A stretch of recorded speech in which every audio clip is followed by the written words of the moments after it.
Hello, my name is Noor Janae, and today I'll be presenting my favorite personality thing, which will be on Alfred Adler and the theories of personality. The main ones that struck me as interesting were the inferiority complex and the superiority complex, as well as the 4 basic styles of life. I wanted to take these and find out how they apply to my own life and how I could really relate them back to myself. The very first complex I would like to address is that of the inferiority complex, tying it back to how it relates to myself. The inferiority complex is a condition that develops when a person is unable to compensate for normal inferiority feelings. This sprouts from disabilities, from spoiling, from neglect. Disabilities make children have to work twice as hard, and in the end, they may actually develop extraordinary physical and mental skills that are developed as a result of hard work that they had to overcome those disabilities in their childhood.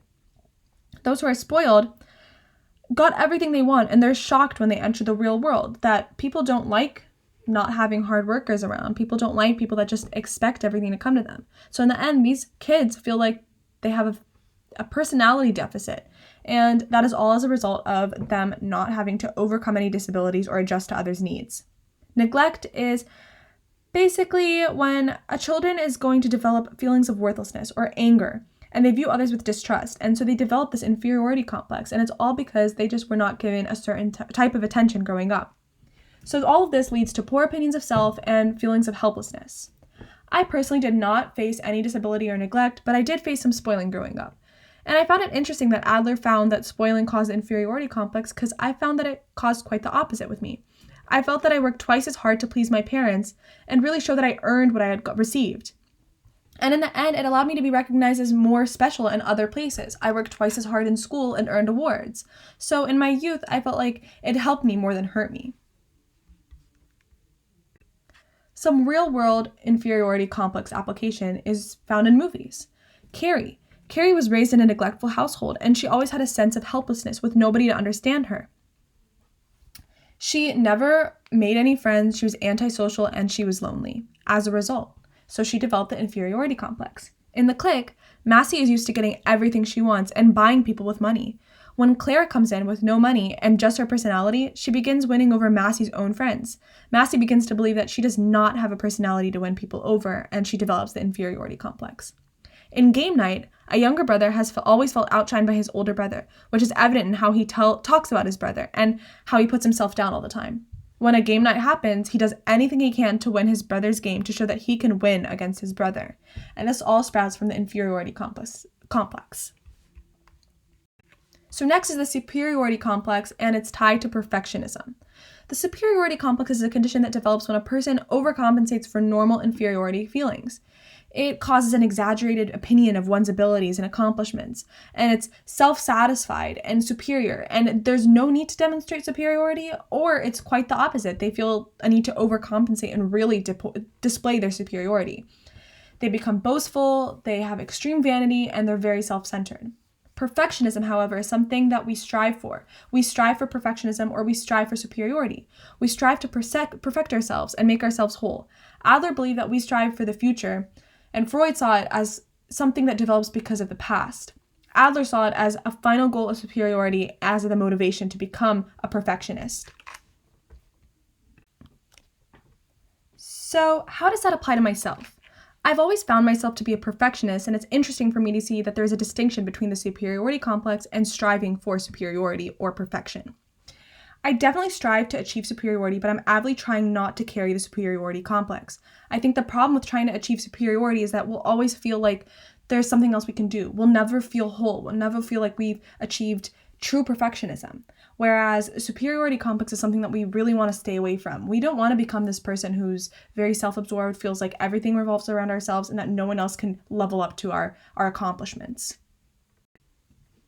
So what are some real-world superiority complex and striving for superiority applications? This can be found in movies and shows. The Politician is about a boy in a high-achieving and wealthy school that believes he's the only person fit to run for the student body president, but he's constantly trying to prove that he's the best. He additionally always feels that he needs to achieve pure perfection in order to win that position. So he displays both striving for perfection, striving for superiority, and the superiority complex. In Mean Girls, The complex is very evidently displayed. The female lead, Regina George, thinks that she's superior to everyone else. She carries herself in a fashion that is constantly saying, I'm better than you, and she feels like she's the only person that can display that. She feels that only few people can be her friends, and even her friends do not match her level of perfectionism. Gossip Girl shows evident striving for superiority. So Blair Waldorf always feels like everything in her life must be perfect. This ranges from her clothes to her schoolwork to her parties and to her life. She never settles for anything less than perfect, and she's constantly trying to achieve. So before we jump into the basic styles of life, we have to talk about the creative power of self. The concept basically displays that the ability to create an appropriate lifestyle. Adler believes that we create ourselves, our personality, and our character. We are the ones that control our fate. Like I mentioned before, Freud believes we're shaped by our childhood experiences, but Adler believes that they are not as important as our attitude towards them and how we are going to formulate ourselves in the future. The existence of free will is what allows us to create our lifestyle. The style of life that we create remains constant throughout our lives, though. So, the 4 basic styles of life include the dominant, the getting, the avoiding, and the socially useful. Universal problems can be grouped into 3 categories: problems involving our behavior towards others, problems of occupation, and problems of love. And then they are the subset to the basic styles of life. Dominant, getting, and avoiding are not prepared to cope with the problems of everyday life. They can't cooperate and they have abnormal behavior, and they lack social interest, which is how they differentiate from the socially useful. So the one to begin with is the dominant type. These people have little social awareness, they have dominant and ruling attitude, they have no regard for others, the extreme, they attack others, they become sociopaths, but the less extreme become alcoholics, drug addicts, or suicidal. An example of a dominant type is Catherine from Vampire Diaries. The Vampire Diaries are a show about a group of vampires, and Catherine is one of the vampires, but she has no regard for the lives of humans, and she kills whoever she wants, whenever she wants, to get whatever she wants. She's essentially labeled as a sociopath, so she displays evident dominant type characteristics. The getting type is the most common. It receives satisfaction from others, and it's really dependent on others. That's how they thrive. An example is Michael Scott from The Office.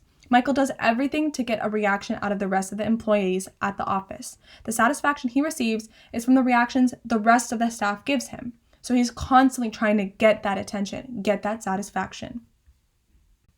The next type is the avoiding type. They make no attempt to face life's problems, and they avoid difficulties to avoid failures. An example of this is Matthew McConaughey in Failure to Launch. Matthew refuses to get in a serious relationship because he feels rejection or being left.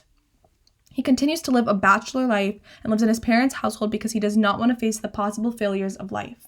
So he avoids his problems and he avoids the possible failures instead of trying to deal with them head on. The socially useful is someone who coordinates with others, they cooperate with others, and they act in accordance to others with their needs. They cope with the problems that they have in terms of the social interests around them. An example of this is Spencer from All American. Spencer is a football player that is constantly trying to solve everyone else's problems, his friends, his moms, and his football teams. He never lets his problems come before anyone else's, and he solves his own problems in accordance to how it may affect the others around him. So he displays very evident characteristic of being socially useful. What am I? I'd like to think I'm socially useful. Whenever I face a problem, I tend to turn to those around me, and I put them before myself. I see how my problems might work around the problems of others and how we might solve them as a group, how I might be able to solve mine in accordance to others. I never forget how my actions might affect others. I see a little bit of others in me as well.